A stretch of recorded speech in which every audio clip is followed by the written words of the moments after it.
Welcome along to the QPR Harlington training ground, the new home of London Calling, as we look to bring you closer to the action at QPR in 2015. Coming up on the show, we're joined live on the sofa by Rob Green.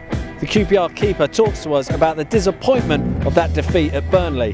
He explains how working with Kevin Hitchcock has changed him. He also picks his best save of 2014 and looks ahead to Saturday's game against Manchester United. It's all right here and exclusive to London Calling. The players are now busy getting themselves ready for Saturday's game at Loftus Road against Manchester United. It doesn't get much harder than that, let's be honest. Ian, I suppose we go into this on the disappointment of that defeat at Turf Moor. Yeah, very much so. It was a very disappointing afternoon. It's become almost par for the course on our travels at the minute. I think you described it as travel sickness earlier, and it's certainly that. But at home, our form's been good, and United will pose a threat, but Southampton showed that they're beatable. I suppose the interesting point of the team selection was the inclusion of Adel Taarabt, his first start in the Premier League all season. I think it took many by surprise. Yeah, we got a small inkling, didn't we, that he'd be involved, because Harry said at the tail end of his press conference on Thursday, I think it was, that Adel would be involved in the squad. But to see him start the game was a surprise. And I spoke to Harry when he was doing his pre-match interview around 2:10 after the team sheets had gone in at Turf Moor, and he said it's a gamble, but it's a gamble worth taking because we've tried everything else and nothing's worked to date. So from that point of view, it was a surprise, but I guess nothing surprises you in football. And I actually thought Adel did okay on what was otherwise a disappointing afternoon. I thought he was probably one of the few bright points. And I suppose now looking ahead to Saturday, the question will be, will Adel start on Saturday? Although potentially Bobby Zamora is back and available. He was unavailable for certainly starting at Turf Moor. So will Adel hang on to his place, I suppose, is the next question. I think he's out there training now, and I think you'd have to say that he more than anyone justifies starting again, because I think he, along with probably Rob Green, who week in week out appears to go from strength to strength, but you would have thought it'd be 4-4-2 with Bobby and Charlie up there, which means Adele's going to have to play in a wide area. Does that suit Adele? Does that suit our shape? Probably not, but that's why the manager's paid what he's paid, to make such key decisions. And Mauro Zarate as well, he obviously came on at Burnley. It'll be interesting to see how he settles in over the next few months. Yeah, I think it's clear that he's not quite up to scratch in terms of his match fitness at the moment. He obviously hasn't played for West Ham that often in recent months, so he'll need to work hard out on the training ground as he is now to get up to match fitness. But yeah, he's obviously going to have a huge part to play, and that's the reason the manager's brought him in. It's been a disappointing start to 2015. We signed off 2014 very well, and a man who certainly did was Charlie Austin. He scored 5 goals in 5 appearances in the month. He's been nominated for the Barclays Premier League Player of the Month. It's some accolade. Yeah, and he's in good company as well.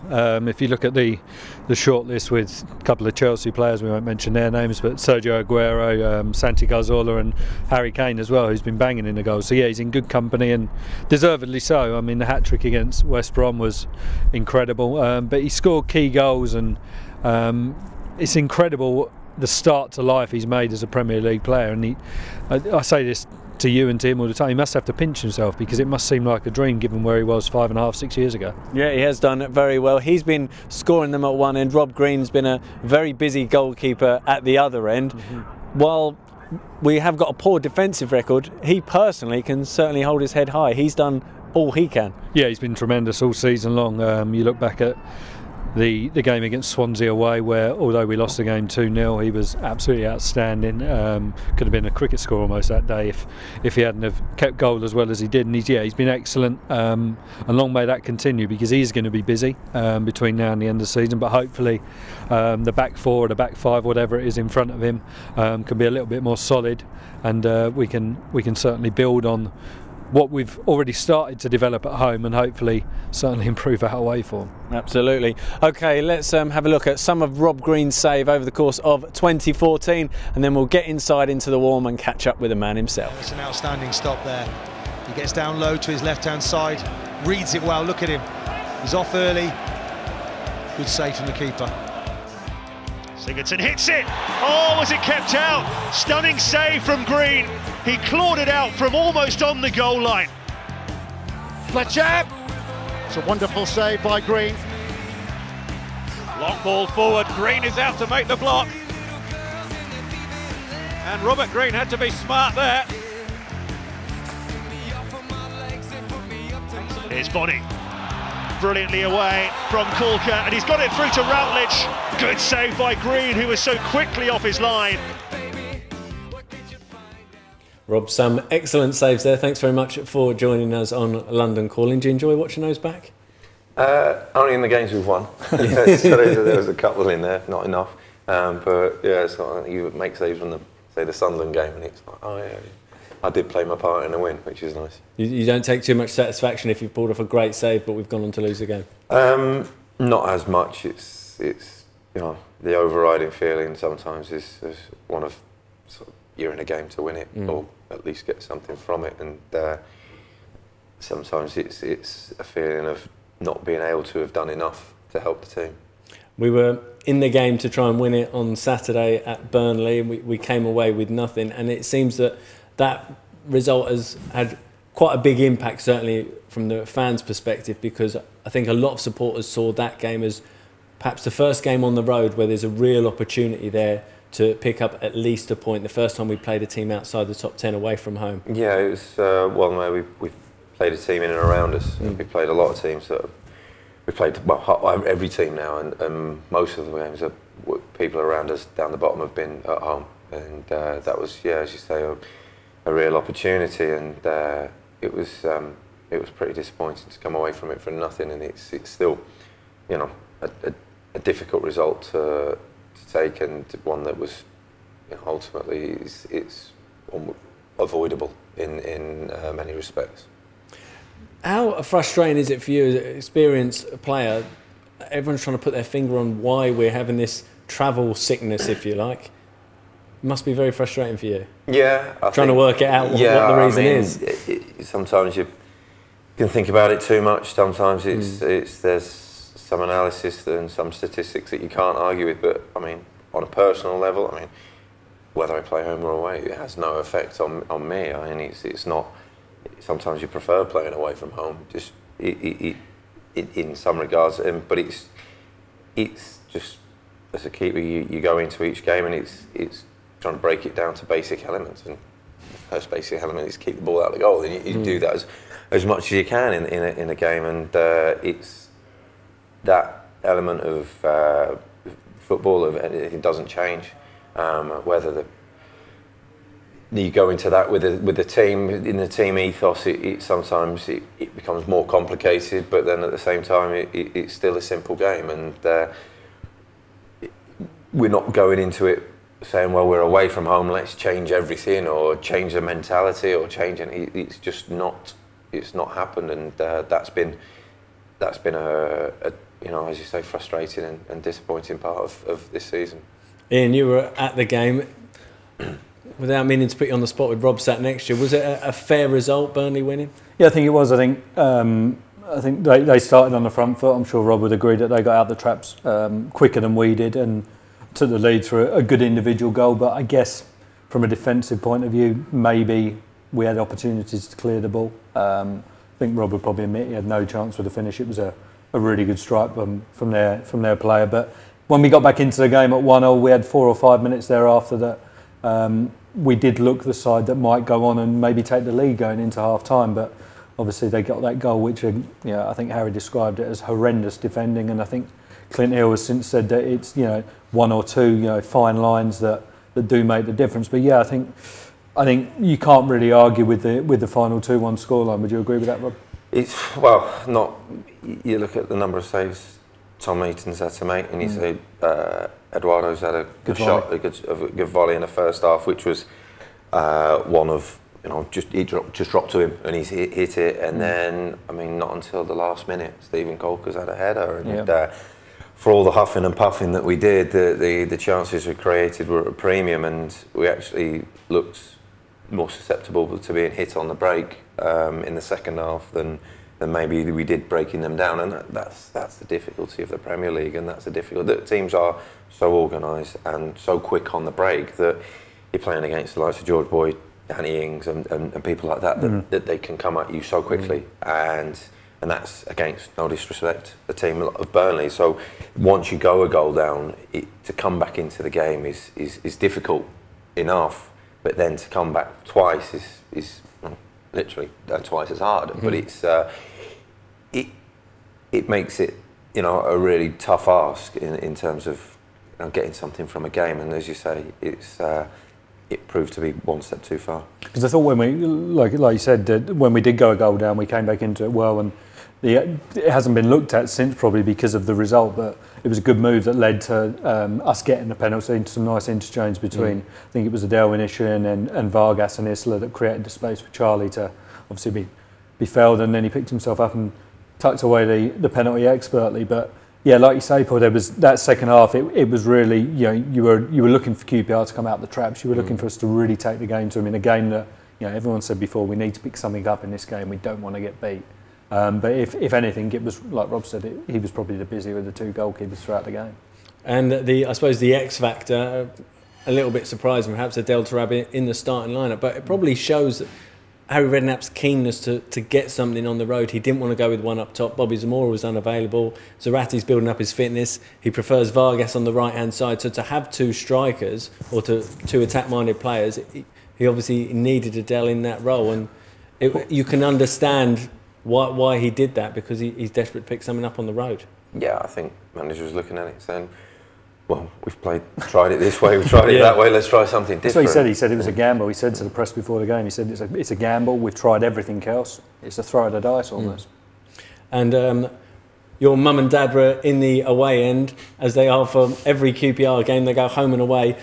What are they like after the game when they speak to you? Are they a critic of yours, or can little Rob Green do no wrong? I think beyond myself, they're my biggest critics, I'd imagine. But I think they know my game probably as well as I do now, and they love coming to the games. They love watching us play. But I think, having watched, I don't know how many 100 games now, it's you know, to be as emotional as some fans, it must be quite draining for them. So I think they kind of take the sort of emotion out of it as much as they can, because if they lived by it, then I think they'd be over the moon one week and suicidal the next a bit too much. So they survived until now, put it that way. Do you understand the fans' frustrations at the minute? With it's almost a chalk and cheese, because our home form has been so impressive, and yet our away form hasn't. And you know, these guys are pumping a serious amount of money to go and watch games. Premier League prices, as we know, are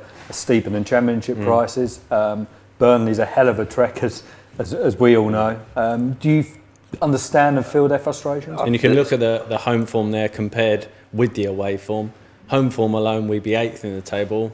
Away form alone, obviously, we'd be bottom, and I think we'd be 8 or 9 points adrift of safety.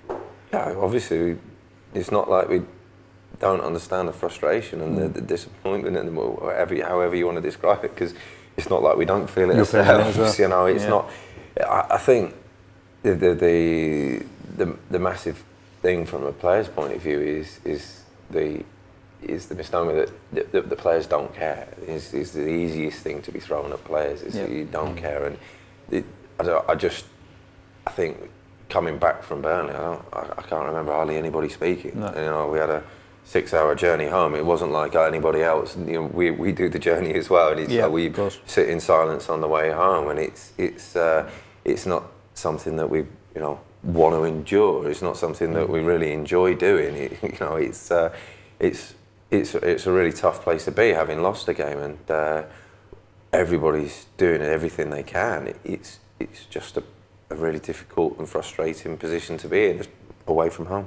I think if you rewind the clock 2 years, I think supporters would have seen a team that perhaps didn't care.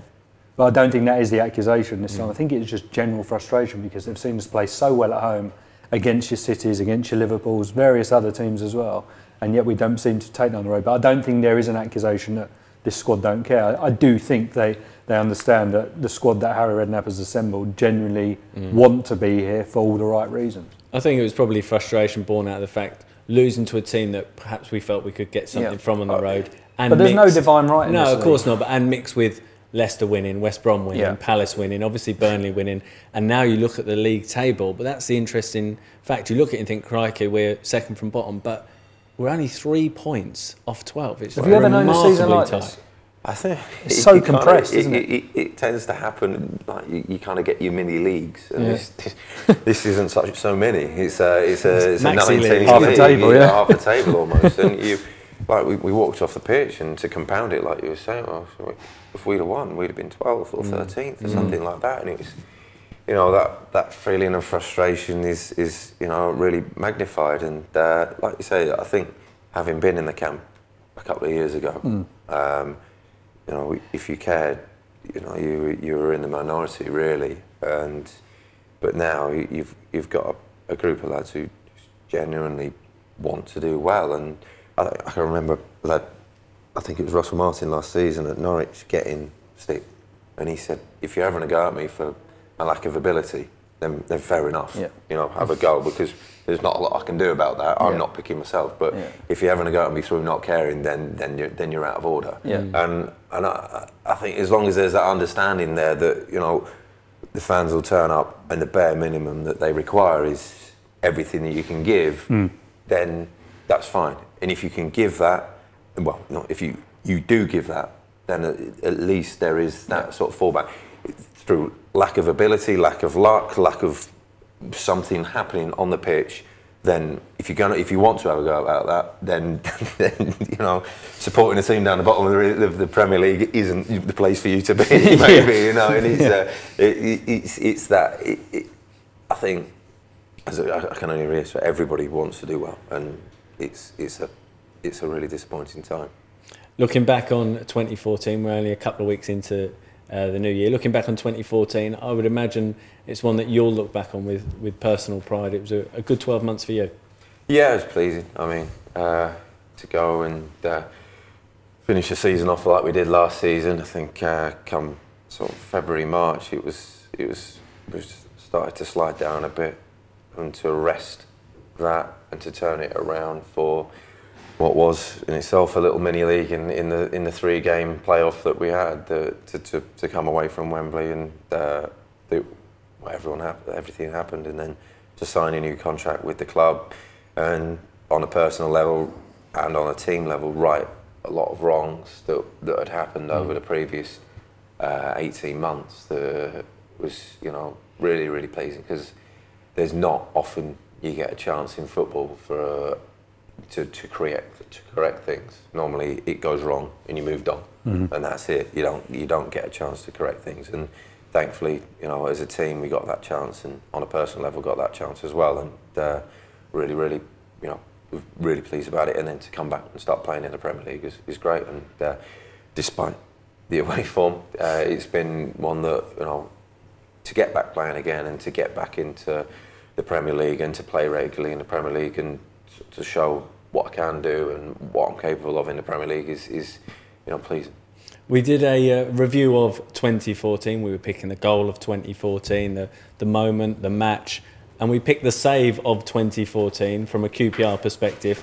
It was won by Brian Murphy at Sheffield Wednesday. I can understand that. Yeah, there was a couple of key saves that people were debating about, which was the save of 2014.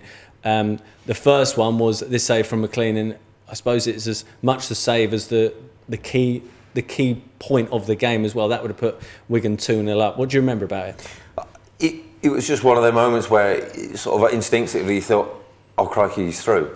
He sort of just bounced around, and all of a sudden he'd taken a touch and he was through, and you're thinking, because you just can't quite get to the ball, you're trying to keep yourself high, because inevitably they try and chip you.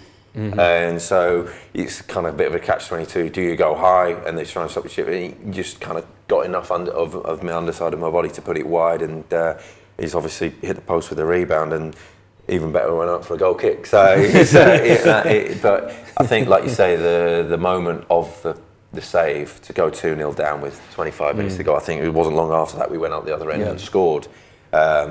and then, you know, to take it on further, you look where Wigan are now, and you know, that for no unforeseeable reason that could have been us, and it's one that, you know, if that's one of those moments which you have moments which change the course of a game, moments that could change the course of the season, that hopefully was one of them moments that changed the course of that game and therefore our sort of future as well. And this save, which was spectacular and perhaps changed a match rather than a season, it was at 0-0, and this save from Boyd, talk us through it.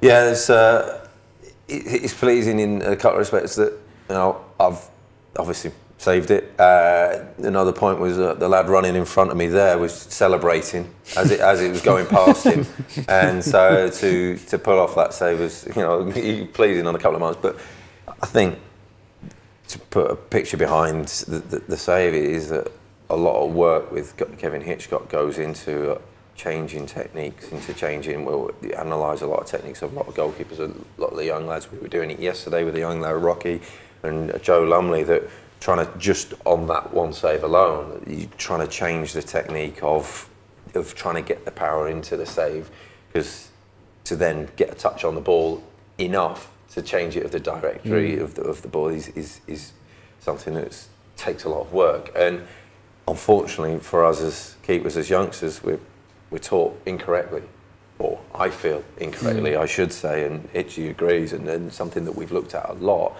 And to change that it's probably taken me 3-4 years to change that, working every day to change that. So that being a culmination of 3-4 years work to change that one thing then makes it worthwhile. And you say, well, it's your job, you know, but it still needs to be done. And to watch, you know, you can watch it and then watch it and get the foot movement into it and the power into the save is the key thing. And that's exactly what we work on every day in training, and something that the young lads are working on now, because because you get the rewards like that. And of course, as well, there's the one from Sigurdsson against Swansea, which is another great save. Did you think it was in? I did. Things happen so quickly, and you think so clearly in such a short space of time, that as I'm going across, I knew it would be close, and I knew that I'd have to claw it out rather than just sort of push it wide. And as it's gone in, my head's in line with the post, my eye line, so I'm sort of thinking, well, it could be.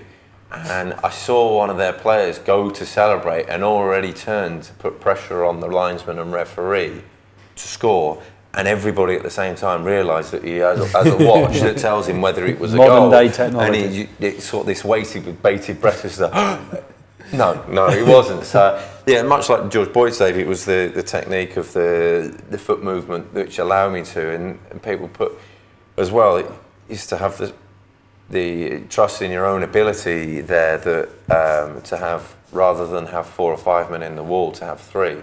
Which allows, and a charger, which allows you to move across the goal a little bit more, but also you've got to have the confidence to say, I'm going to get across back to your side as a goalkeeper, but also make the save on that side, which, you know, it's very easy this day and age to put 5 men in a wall and say, oh, we put it over the wall, I've got no chance. And it does happen, and it's a, you know, people will stick it on a sort of 50 feet piece in the top corner. Give you no chance. It can give you no chance, and you've got to sometimes take your hat off to that.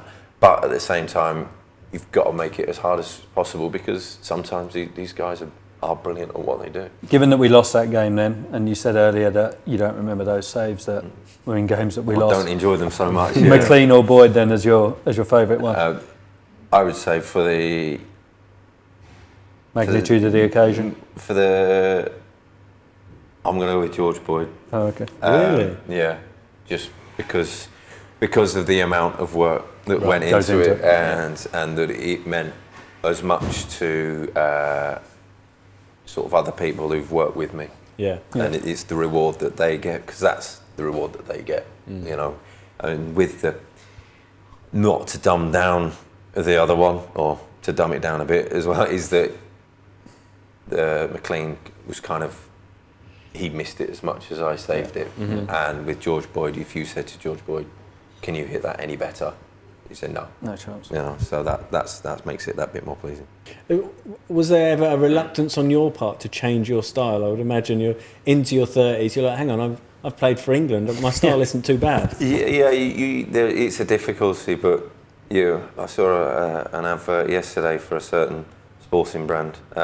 Always sponsored by Miss Nike. About Ronaldo who won the Ballon d'Or, and it said, "You see the World Player of the Year. He sees room for improvement, and if Ronaldo can do it, then then I can do it. That's for sure." And you've got to be open to suggestions, and as a professional, you're always looking to improve a bit. And if it takes 10 hours work, 20 hours work, 100 hours work to improve 8%, then you're always looking for that small improvement, because it might come off on a Saturday and help your team and help yourself and affect a game.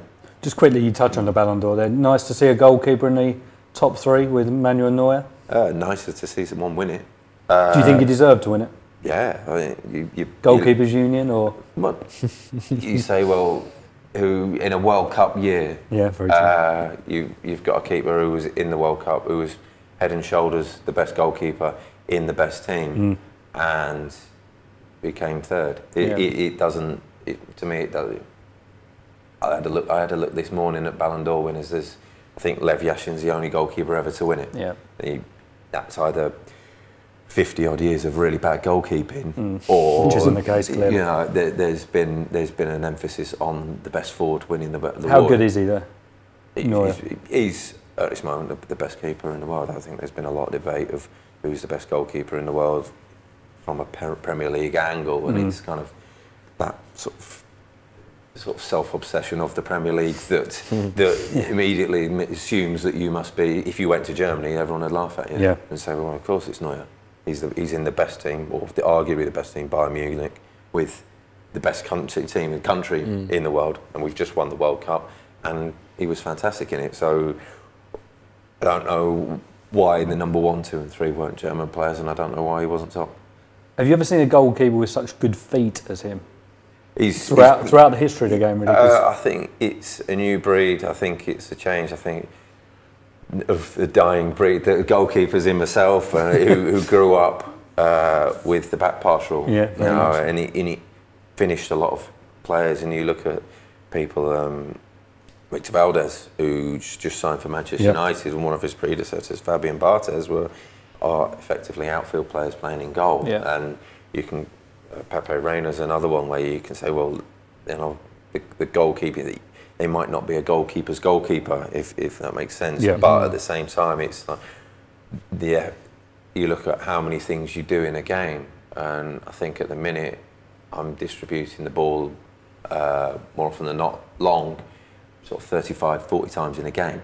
Whereas you say how many times you're catching it, and it's probably a dozen, you know, maybe something like that. So the emphasis is on, it's just changed so much that it moves forward as well. So it's now, without question, there's no one coming through goalkeeping having to change their style with the back pass rule. People are born, and people who are playing professional football now weren't alive when the back pass rule was brought in. So it's changed that much. Yeah. Okay, we'll let you get away and train in a moment. Just a couple more points. Alex McCarthy brought in obviously at the start of the season, and Harry Redknapp has said recently that he feels Alex coming to the club has actually made you a better goalkeeper. You've almost stepped up to another level. Would you agree with that? It's a difficult one to put. It's very subjective. It's a difficult level. I mean, also saying playing in the Premier League, it's coincided with coming back into the Premier League. He signed in August. I think competition's healthy. I think, you know, you can see, you know, I'm getting older, not anywhere near finishing, but, you know, to have someone who's 10 years younger than you with a natural succession of in the club is inevitable. And you know, the club are saying, well, Alex, we can work with Alex and improve Alex, and he's got the potential and he's got the ability that's already, you know, been involved with England as well. And you say, well, he's a fantastic talent, and if that's to put pressure on me as well, then great, brilliant. You know, it's a very different case from a couple of years ago when Julio came in, when you know, we're virtually the same age, and it's like, well, hold on a minute, you know, where's the order in this? Where's the natural progression? And you say, well, with this, you need that. What you don't want to have in a football club is two very old or older goalkeepers or two very young goalkeepers, because you say, well, what, you know, physically, the goalkeepers are either going to be either too inexperienced or too experienced. So you need that balance. And Alex has come in. He's been great. He's a great lad, and we work well together. And Merv's here, and Ichi's working as well. And everybody, you know, gets on and works together. I mean, no one likes not playing. I didn't like it when I wasn't playing, which makes me appreciate playing more now. And I'm not in any mood to sort of relent on that and give up on that. So if that's the case of pushing me further, then he's right, you know. But whether that would be the case if he wasn't here, who knows? It's a sort of hypothetical scenario. Alex himself actually said recently that aside from, he said he benefits from working with you because you actually help him with his technique as well, which is, it's great to hear, because as you say, you're competing for the same spot and you're taking time out to improve him as a goalkeeper. Yeah, I think if you don't, I've been around long enough to maybe not get it right all the time, but hopefully know some of the answers as to how to get it right. And if you can help someone improve, again, if you help someone improve and he comes into the team and technically wise has changed something to help him make a save, then you've helped the team inadvertently, and you know, it helps his career. And I think it's a bit of a waste to stand there and not help someone. I think you look at, I think there's a case where Manuel Almunia and Jens Lehmann didn't speak to each other when they trained, and that's not a healthy environment to work in. It's a difficult environment in the extreme, and it's one that we've really, you know, you want a healthy working environment for everybody where it's free to exchange views, it's free to help each other, and without the feeling of sort of really not a belittling type thing or anything like that. You just there genuinely to help each other. And if he came to me with something of what I do wrong or what he feels could improve me, brilliant. You know, it's all about feedback, it's all about opinions, and that's the wonderful thing about goalkeeping is that one person's way of getting it right isn't the same as another's. Okay, and Manchester United on Saturday. The pressure is on our home form because of our away form, and do you feel that going into these games?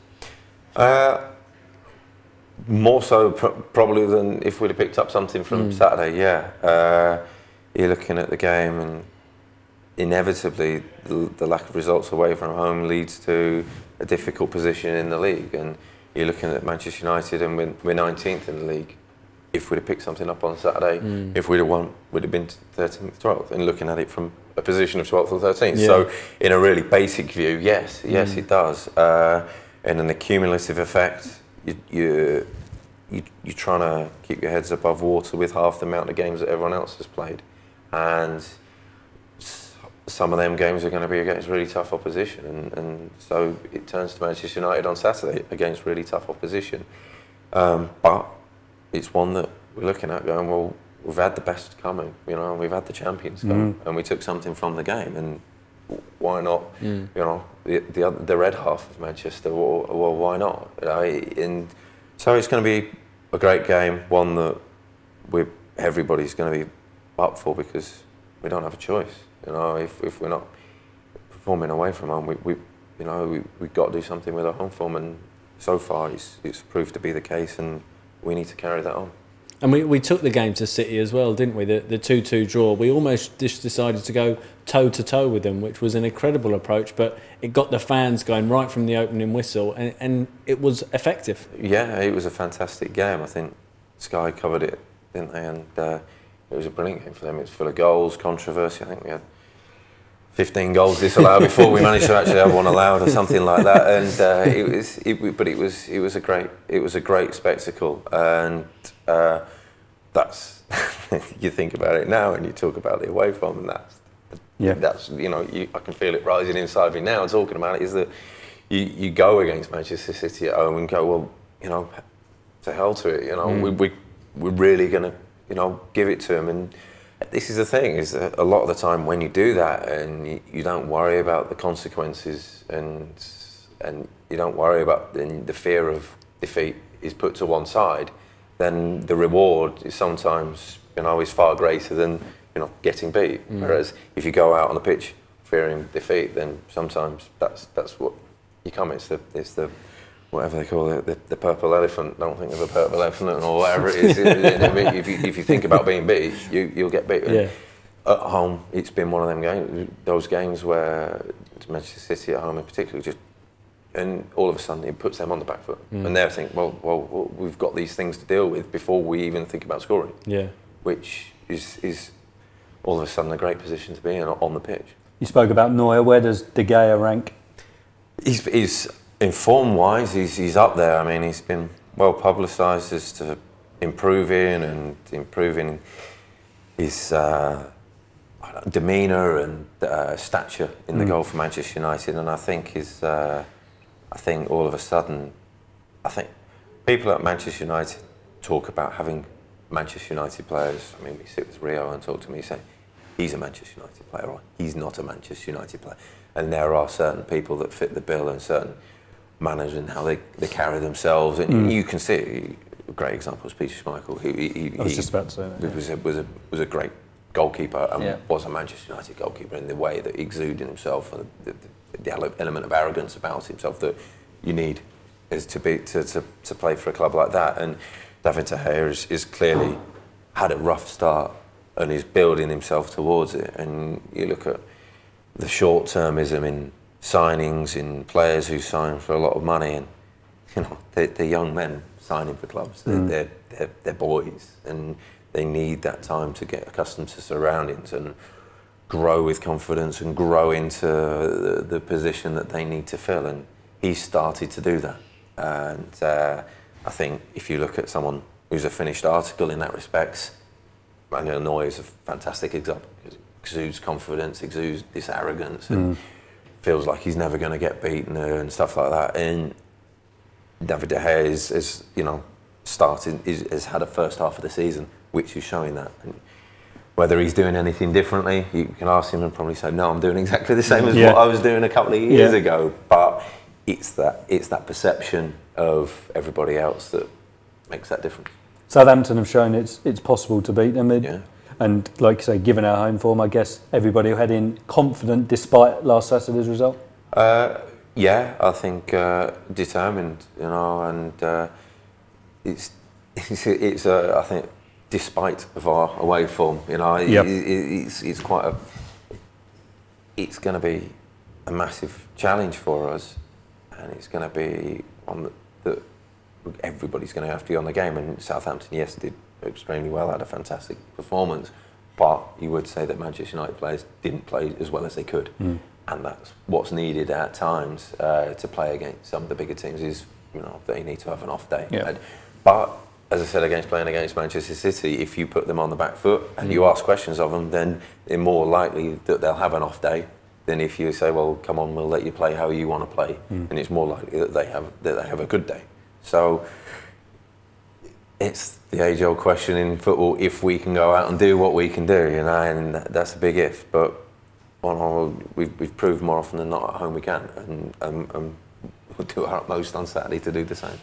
Okay, Rob, we'll let you get away to training now. Thanks very much for joining us. Thank you for watching. London Calling will be back again soon. Stay tuned to qpr.co.uk for full details of the next show.